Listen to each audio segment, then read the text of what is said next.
Welcome back to another video of Trader Pradesh. Do like and subscribe. नमस्ते। कभी सोचा है काश ट्रेडिंग में कोई सीक्रेट चीट शीट मिल जाए? तो आज हम ऐसी ही एक चीज के बारे में बात करेंगे, फिबोनाची रिट्रेसमेंट। ये एक बहुत ही सिंपल लेकिन इतना पावरफुल टूल है कि हर ट्रेडर को इसके बारे में जरूर पता होना चाहिए। देखिए, जैसा कि ये स्लाइड कह रही है, भूल जाइए सारी कॉम्प्लिकेटेड स्ट्रैटेजीज। फिबोनाची आपका सबसे आसान गो टू टूल हो सकता है प्राइस रिवर्सल्स को पकड़ने के लिए। लेकिन हाँ, एक कैच है, अगर इसको गलत तरीके से यूज किया तो नुकसान भी हो सकता है। पर चिंता मत कीजिए, इस एक्सप्लेनर में हम इसका बिल्कुल सिंपल और इफेक्टिव तरीका सीखेंगे ताकि आप इसकी पूरी पावर का फायदा उठा सके। तो चलिए देखते हैं कि आज हम क्या क्या कवर करने वाले हैं। हम शुरुआत करेंगे ये समझने से कि आखिर ये ट्रेडर्स के लिए एक चीट शीट जैसा क्यों है। फिर हम मार्केट के उतार चढ़ाव यानी उसके फ्लो को समझेंगे। उसके बाद सबसे इम्पोर्टेंट, हम प्रैक्टिकली सीखेंगे कि इसके लेवल्स को ड्रॉ कैसे करते हैं। फिर हम ये भी बात करेंगे कि ये एक आर्ट है, कोई परफेक्ट साइंस नहीं। और हाँ, इस टूल को और भी मजबूत कैसे बनाए ये भी देखेंगे। और आखिर में आपके लिए एक छोटा सा टेस्ट होगा। तो चलिए शुरू करते हैं। ओके, तो सेक्शन 1, अ ट्रेडर्स चीट शीट। यहाँ हम किसी भी कॉम्प्लेक्स मैथमेटिक्स में नहीं घुसेंगे, डोंट वरी। हमारा फोकस सीधा इसके प्रैक्टिकल एप्लीकेशन पर रहेगा। तो आखिर ट्रेडर्स इस टूल को यूज करते ही क्यों हैं? इसके दो मेन कारण हैं। पहला, ये पोटेंशियल सपोर्ट और रेजिस्टेंस लेवल्स को पहचानने में मदद करता है, मतलब वो प्राइस पॉइंट्स जहां मार्केट रुक सकती है या वहां से पलट सकती है। और दूसरा, जो कि सबसे इंपॉर्टेंट है, ये मार्केट के पुल बैक जोन्स को प्रिडिक्ट करने में कमाल का है। यानी जब मार्केट एक बड़ी मूव के बाद थोड़ा रेस्ट लेती है तो ये टूल बता सकता है कि वो कहां से वापस अपने ट्रेंड को कंटिन्यू कर सकती है। चलिए अब आगे बढ़ते हैं सेक्शन 2 पर, द मार्केट्स एब एंड फ्लो। देखिए, इस टूल को समझने से पहले हमें मार्केट स्ट्रक्चर को समझना होगा, ये इसकी नींव है। तो ये मार्केट स्ट्रक्चर आखिर है क्या? बहुत सिंपल है। जब मार्केट ऊपर जा रही होती है तो वो हायर हाइज और हायर लोज बनाती है, और जब मार्केट नीचे आ रही होती है तो लोअर लोज और लोअर हाइज बनाती है। Simple, right? मार्केट कभी भी एक सीधी लाइन में नहीं चलती, हमेशा इन्हीं वेव्स की तरह आगे बढ़ती है। अब मार्केट के हर वेव के दो हिस्से होते हैं। पहला है इम्पल्सिव मूव, ये ट्रेंड की डायरेक्शन में एक बड़ा पावरफुल मूव होता है। और उसके बाद आता है दूसरा फेज, जिसे हम रिट्रेसमेंट या पुल बैक कहते हैं। ये ट्रेंड के अगेंस्ट एक छोटा सा ब्रीदर होता है। हमारा काम है इस पुल बैक के बाद अगले इम्पल्सिव मूव को पकड़ना।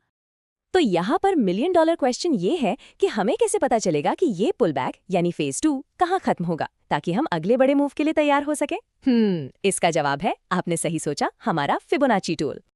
तो चलिए अब आते हैं सबसे प्रैक्टिकल हिस्से पर, section 3, how to draw the levels. अब हम सीखेंगे कि इस टूल को अपने चार्ट्स पर आखिर अप्लाई कैसे करना है। ये प्रोसेस बहुत ही सीधा सा है। स्टेप 1, सबसे पहले एक क्लियर ट्रेंड पहचानिए, चाहे ऊपर का हो या नीचे का। स्टेप 2, अपने ट्रेडिंग सॉफ्टवेयर से फिबोनाची रिट्रेसमेंट टूल सिलेक्ट कीजिए। अब यहाँ थोड़ा ध्यान दीजिए। स्टेप 3, अगर मार्केट डाउन ट्रेंड में है तो आपको सबसे ऊपर के पॉइंट यानी हाई से सबसे नीचे के पॉइंट यानी लो तक इसे ड्रॉ करना है। और स्टेप 4, अगर अप ट्रेंड है तो बिल्कुल उल्टा, लो से हाई तक। बस इतना ही, सिंपल। जब डाउन ट्रेंड हो तो जैसा आप देख सकते हैं, हम ट्रेंड के हाई से लो तक ड्रॉ करते हैं, और देखिए सारे फिबोनाची लेवल्स लो पॉइंट के ऊपर दिखने लगते हैं। ये सारे लेवल्स पोटेंशियल रेजिस्टेंस एरियाज हैं, मतलब प्राइस यहां तक आकर वापस नीचे मुड़ सकती है। और अप ट्रेंड में बिल्कुल इसका ऑपोजिट, हम सबसे नीचे के पॉइंट यानी लो से सबसे ऊंचे पॉइंट यानी हाई तक टूल को खींचेंगे। इस बार सारे लेवल्स हाई के नीचे बनेंगे और ये सपोर्ट की तरह काम करेंगे, जहां से प्राइस को बाउंस मिल सकता है वापस ऊपर जाने के लिए। अब आते हैं सेक्शन 4 पर, आर्ट नॉट परफेक्ट साइंस। ये एक बहुत बहुत जरूरी बात है। इस टूल के बारे में ये सबसे बड़ी गलतफहमी है, और इसको समझना आपको आगे बहुत फ्रस्ट्रेशन से बचाएगा। आई एम श्योर आपके दिमाग में भी अब तक ये सवाल आ गया होगा, ठीक है, पर इतने सारे लेवल्स हैं, 38.2%, 50%, 61.8%, इनमें से सबसे बेस्ट कौन सा है? ये हर नए ट्रेडर का सबसे कॉमन सवाल होता है। और सच तो यह है कि कोई भी एक बेस्ट लेवल नहीं होता, क्योंकि ये टूल सब्जेक्टिव है। इसका मतलब है कि आप चार्ट पर जो हाई और लो सिलेक्ट करेंगे वो शायद किसी दूसरे ट्रेडर से अलग हो। तो इसे कोई जादुई क्रिस्टल बॉल मत समझिए, ये एक गाइड की तरह है जो आपको पोटेंशियल जोन्स दिखाता है। ये कोड इस बात को बिल्कुल साफ कर देता है। जरा सोचिए, अगर मार्केट हर बार एक ही लेवल, फॉर एग्जांपल 50% तक ही रिट्रेस करती तो ट्रेडिंग कितनी आसान हो जाती, फिर तो हर कोई अरबपति बन जाता, राइट? लेकिन मार्केट ऐसे काम नहीं करती। मार्केट पैटर्न्स पर चलती है, परफेक्ट प्रेडिक्शंस पर नहीं। ठीक है, अब आगे बढ़ते हैं सेक्शन 5 पर, मेकिंग द टूल स्ट्रॉन्गर। तो हमने ये तो समझ लिया कि ये टूल परफेक्ट नहीं है, तो सवाल उठता है कि इसको और बेहतर और रिलायबल कैसे बनाएं। सिंपल है, इसकी पावर बढ़ाने के लिए हम इसे दूसरे टूल्स के साथ जोड़ देंगे। आइडिया ये है कि आप फिबोनाची को कभी अकेला यूज ना करें, इसे हमेशा दूसरे इंडिकेटर्स के साथ मिलाकर देखें। मान लीजिए आपका एक फिबोनाची लेवल किसी इंपॉर्टेंट मूविंग एवरेज के पास ही आ रहा है, या उस लेवल पर कोई स्ट्रॉन्ग कैंडलस्टिक पैटर्न बन रहा है, तो वो लेवल अचानक से बहुत पावरफुल हो जाता है। इसे कॉन्फ्लुएंस कहते हैं, और ये आपके ट्रेड की जीतने की प्रोबेबिलिटी को काफी बढ़ा देता है। ओके, अब हम आखिरी सेक्शन पर हैं, section 6, your first Fibonacci test. चलिए, अब तक जो भी हमने सीखा है उसे प्रैक्टिस में लाने के लिए एक छोटी सी एक्सरसाइज करते हैं। तो अब आपकी बारी है। एक सिंपल सी एक्सरसाइज है।